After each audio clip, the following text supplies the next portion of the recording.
നമസ്കാരം. ജയശങ്കർ, വള്ളുവനാട് മാട്രിമോണിയൽ, ഒറ്റപ്പാലം.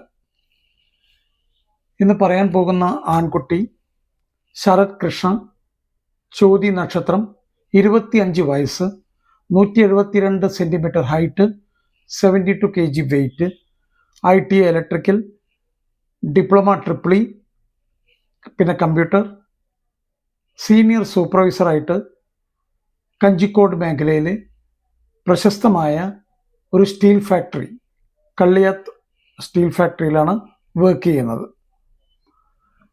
അച്ഛൻ ഉണ്ണികൃഷ്ണൻ, അമ്മ ശോഭന ഹൗസ് വൈഫ്, ഒരു സിസ്റ്ററുണ്ട്. കേരളശ്ശേരി എന്ന് പറഞ്ഞ സ്ഥലത്ത്, കേരളശ്ശേരിക്കടുത്ത് വടശ്ശേരി എന്ന് പറഞ്ഞ സ്ഥലത്താണ് ഇവർ സെറ്റിൽ ചെയ്തിരിക്കുന്നത്.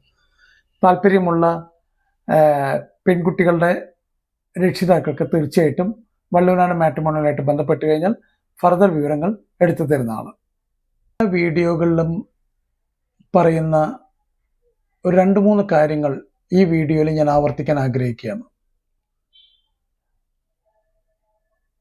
കല്യാണപ്രായമെത്തിയ കുട്ടികൾ വീട്ടിൽ ഉള്ള അവസരത്തിൽ പാരൻസിന് മൊത്തത്തിൽ ഒരു ടെൻഷനാണ്. പ്രത്യേകിച്ച് അമ്മമാരൊക്കെ വളരെ വറീഡാണ്. എങ്ങനെ നോക്കണം, എവിടെ രജിസ്റ്റർ ചെയ്യണം, ഹോറോസ്കോപ്പ് എങ്ങനെയാണ്, തലക്കുറി ഏതൊക്കെ പറയുന്ന സംഭവങ്ങൾ എങ്ങനെയൊക്കെയാണ് ചെയ്യേണ്ടത്, ആകെ ഒരു വല്ലാത്ത ഒരു ടെൻഷനാണ് ഈ കാര്യങ്ങൾക്കൊക്കെ. അപ്പോൾ ഇതെല്ലാം ഒന്ന് കുറയ്ക്കാനായിട്ട് ഒരു 2-3 കാര്യങ്ങൾ ഞാൻ പറഞ്ഞു തരാം. അതൊന്ന് ഫോളോ ചെയ്താൽ കുറച്ച് എളുപ്പമായിരിക്കുമെന്നാണ് എനിക്ക് തോന്നുന്നത്. ആദ്യം ചെയ്യേണ്ടത്, കല്യാണപ്രായം എത്തിയ കുട്ടിയുമായി, അത് ആൺകുട്ടിയോ പെൺകുട്ടിയാരോ ആവട്ടെ, അവരുമായി അച്ഛനമ്മമാർ നന്നായിട്ടൊന്ന് സംസാരിക്കണം. അവരുടെ അഭിപ്രായങ്ങൾ എന്തൊക്കെയാണെന്നുള്ളത് ശ്രദ്ധിച്ച് മനസ്സിലാക്കുക. അവർക്ക് പല അഭിപ്രായങ്ങളും പറയാനുണ്ടാവും. അവർക്ക് ഏജ് ഇത്ര വേണം, എഡ്യൂക്കേഷൻ ഇത്ര വേണം, ഹൈറ്റ്, വെയിറ്റ്, ഇവ കാര്യങ്ങളൊക്കെ കുറിച്ച് അവർക്ക് അഭിപ്രായങ്ങളുണ്ടാവും. ഇതെല്ലാം ശ്രദ്ധിച്ച് മനസ്സിലാക്കുക. രണ്ടാമത്തെ കാര്യം, നല്ല ഒരു പ്രൊഫൈൽ എഴുതി ഉണ്ടാക്കുക. ഈ പ്രൊഫൈൽ എഴുതി ഉണ്ടാക്കുമ്പോൾ ശ്രദ്ധിക്കേണ്ടത്, ജാതകത്തിനെ കുറിച്ച് കഴിയാവുന്നത്ര കുറച്ച് വിവരങ്ങൾ എഴുതുക. പല ആളുകളും എഴുതുന്ന കാണാം 7 ചൊവ്വ ദോഷം, രാഹു ദോഷം, കുജദോഷം, ഇങ്ങനെയൊക്കെ പറഞ്ഞിട്ട് എഴുതും. അത് വായിക്കുന്ന ആളുകൾക്ക് ബുദ്ധിമുട്ടുണ്ടാക്കും. അങ്ങനെയൊന്നും എഴുതേണ്ട ഒരു ആവശ്യമില്ല. നാളെ എഴുതുക. ഇനിയിപ്പോൾ ദോഷം എഴുതണം എന്ന് നിർബന്ധമുണ്ടെങ്കിൽ ദോഷം എഴുതുക. അതിനുശേഷം നിങ്ങൾ എന്താ ചെയ്യേണ്ടതെന്ന് പറഞ്ഞു കഴിഞ്ഞാൽ, ജോലി, പഠിപ്പ്, ഈ 2 കാര്യങ്ങൾ വിശദമായിട്ട് എഴുതണം. എഡ്യൂക്കേഷൻ വളരെ കൃത്യമായിട്ട് എഴുതുക. എവിടെയായിരുന്നു സ്കൂളിംഗ്, കോളേജ് എവിടെയാണ് പഠിച്ച്, പോസ്റ്റ് ഗ്രാജുവേഷൻ എവിടെ പഠിച്ച്, ഇനി അതിൻ്റെ അപ്പുറത്തേക്കുള്ള വല്ല പഠിപ്പുണ്ടെങ്കിൽ അതെവിടെ ചെയ്ത്, ഇൻസ്റ്റിറ്റ്യൂഷൻ്റെ പേര് എഴുതുക, എന്തൊക്കെ ക്വാളിഫിക്കേഷൻ എടുത്തിട്ടുണ്ട് വെച്ചാൽ അത് എഴുതുക. ഇതെല്ലാം മറക്കാതെ ചെയ്യേണ്ട കാര്യങ്ങളാണ്. അടുത്തത്, ജോലി. ഏത് കമ്പനിയിലാണ് ജോലി ചെയ്യുന്നത് പ്രത്യേകം എഴുതണം. ഓൺ റോൾ ആണോ ഓഫ് റോൾ ആണോ? ചിലർ ഔട്ട്സോഴ്സ് ചെയ്തിട്ടുള്ള ടീമിൽ പെട്ടവരായിരിക്കും. അപ്പോൾ അത് എഴുതണം കൃത്യമായിട്ട്. അപ്പോൾ ഓൺ റോൾ ആണോ ഓഫ് റോൾ ആണോ എന്നുള്ളത് കൃത്യമായിട്ട് എഴുതണം. സാലറി എത്ര കിട്ടുന്നുണ്ടോ എന്നുള്ളത് കൃത്യമായിട്ട് എഴുതണം. ഇതൊക്കെ വളരെ ഒഴിവാക്കാൻ പറ്റാത്ത കാര്യങ്ങളാണ്. അങ്ങനെ പ്രൊഫൈല്, നമ്മളുടെ height, weight, star, date of birth, birth time, birth place, ഇതെല്ലാം എഴുതി, ഞാൻ നേരത്തെ പറഞ്ഞ കാര്യങ്ങളൊക്കെ എഴുതി കഴിയുമ്പോൾ, പിന്നെ അച്ഛൻ്റെ ജോലി, അമ്മയുടെ ജോലി, അവരെവിടെ താമസിക്കുന്നത്, പാരൻസ് എവിടെയാണ് താമസിക്കുന്നത്, ജോലി ഏത് സ്ഥലത്താണ്, ഈ വക കാര്യങ്ങളെല്ലാം വിശദമായിട്ട് എഴുതുക. ഒരാൾക്ക് വായിച്ചു കഴിഞ്ഞാൽ കൃത്യമായിട്ട് കാര്യങ്ങളെല്ലാം മനസ്സിലാക്കാൻ സാധിക്കണം. അപ്പോൾ ഇത് എഴുതിയതിന് ശേഷം വീട്ടിലെ എല്ലാവരും ഒന്ന് ഇരുന്ന് വായിക്കുക. എന്തൊക്കെയാണ് എഴുതി വെച്ചിരിക്കുന്നത്, എന്തെങ്കിലും കറക്റ്റ് ചെയ്യാനുണ്ടെങ്കിൽ കറക്റ്റ് ചെയ്യണം. അടുത്തത്, ഒരു നിങ്ങളുടെ കുടുംബക്ഷേത്രം, ഇത് ദൈവവിശ്വാസികൾ മാത്രം ചെയ്താൽ മതി. നിങ്ങളുടെ തറവാട്ടിലെ കുടുംബക്ഷേത്രം ഉണ്ടാവും. ധർമ്മദൈവങ്ങൾ, വെളുത്തങ്കാവ് അല്ലെങ്കിൽ നാഗങ്ങൾ, ഇങ്ങനെയൊക്കെ പറഞ്ഞിട്ട് ഒന്ന് നന്നായിട്ട് പ്രാർത്ഥിക്കുക. അതിനുശേഷം നല്ല ഒരു മാട്രിമോണിയൽ സൈറ്റിൽ രജിസ്റ്റർ ചെയ്യുക. നല്ല മാട്രിമോണി സൈറ്റിൽ രജിസ്റ്റർ ചെയ്യുക എന്ന് പറഞ്ഞു കഴിഞ്ഞാൽ അത് എങ്ങനെ കണ്ടുപിടിക്കും എന്നുള്ളതാണ് ഒരു പ്രശ്നം. അത് കണ്ടുപിടിക്കുക എന്ന് പറഞ്ഞു കഴിഞ്ഞാൽ ഏതെങ്കിലും 1-2 പേരെങ്കിലും നല്ല അഭിപ്രായം പറയുന്നുണ്ടെങ്കിൽ അത് പോയിട്ട് രജിസ്റ്റർ ചെയ്യുക. കഴിയുന്നതും നിങ്ങളുടെ നാട്ടിൽ തന്നെ ചെയ്താൽ അത്രയും നല്ലത്. കാരണം ആ ചുറ്റുവട്ടത്തുള്ളവരൊക്കെ ആ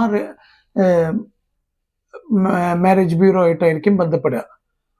അപ്പോൾ രജിസ്റ്റർ ചെയ്യുന്ന സമയത്ത് കൃത്യമായിട്ട് അവരുമായിട്ട് സംസാരിക്കുക, എന്തൊക്കെയാണ് അവരുടെ ടേംസ് ആൻഡ് കണ്ടീഷൻ. അല്ലാതെ കല്യാണം ശരിയായി എന്ന് പറഞ്ഞിട്ട് പിന്നെ അവിടെ പോയിട്ട് ബഹളം ഉണ്ടാക്കാനോ അതൊന്നും കേൾക്കാനോ കാണാനോ നമ്മൾ അതൊന്നും ചെയ്യരുത്. അപ്പോൾ അതൊക്കെ നേരത്തെ പറഞ്ഞ് മനസ്സിലാക്കുക. കൃത്യമായിട്ട് അവരുടെ പേയ്മെൻറ്റുകളും കാര്യങ്ങളൊക്കെ കൊടുക്കുക. ആദ്യം തന്നെ രജിസ്റ്റർ ചെയ്യുക.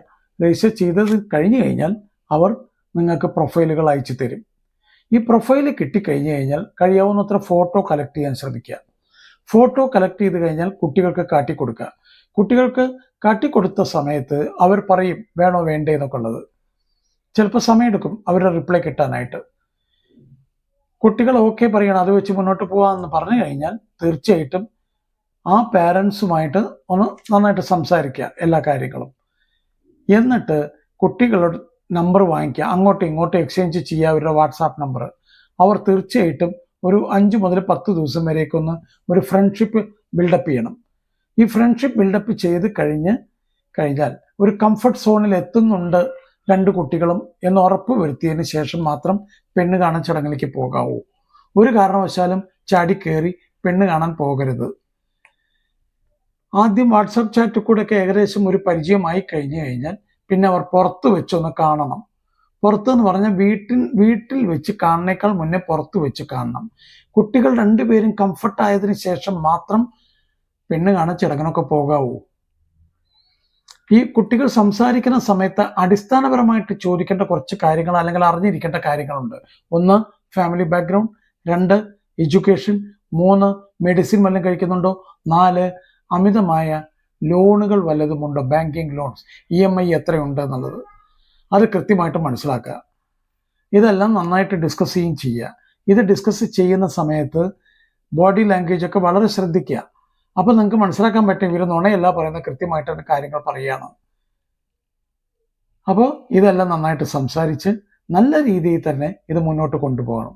വിവാഹം എന്ന് പറയുന്നത് ഒരു മംഗളകരമായിട്ടുള്ള ചടങ്ങാണ്. അതിന് ഏതെങ്കിലും രീതിയിൽ ഒരു വഴിപാട് ഒരുക്കുന്ന പോലുള്ള പരിപാടികളാവരുത്. കൃത്യമായിട്ട് കാര്യങ്ങൾ മനസ്സിലാക്കുക. 2 പേരും, ആൺകുട്ടിയുടെ വീട്ടുകാരും പെൺകുട്ടിയുടെ വീട്ടുകാരും നന്നായി സംസാരിക്കുക. ഒന്നും ഉള്ളിൽ വെച്ച് പുറത്തേക്ക് വേറൊന്ന് കാട്ടരുത്. എന്തൊക്കെ നിങ്ങളുടെ ആവശ്യങ്ങളുണ്ടോ അതൊക്കെ പറയണം. നിങ്ങൾക്ക് എന്തൊക്കെ പറയാനുണ്ടോ അതൊക്കെ പറയണം ഭംഗിയായിട്ട്.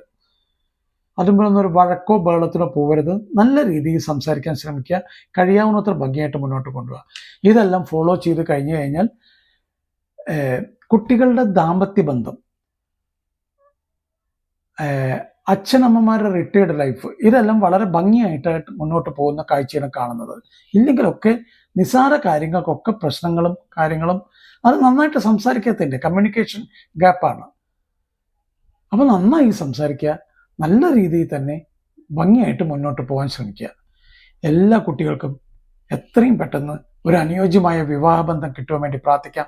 നന്ദി, നമസ്കാരം. ജയ്ശങ്കർ, വള്ളുവനാട് മാട്രിമോണിയൽ, ഒറ്റപ്പാലം.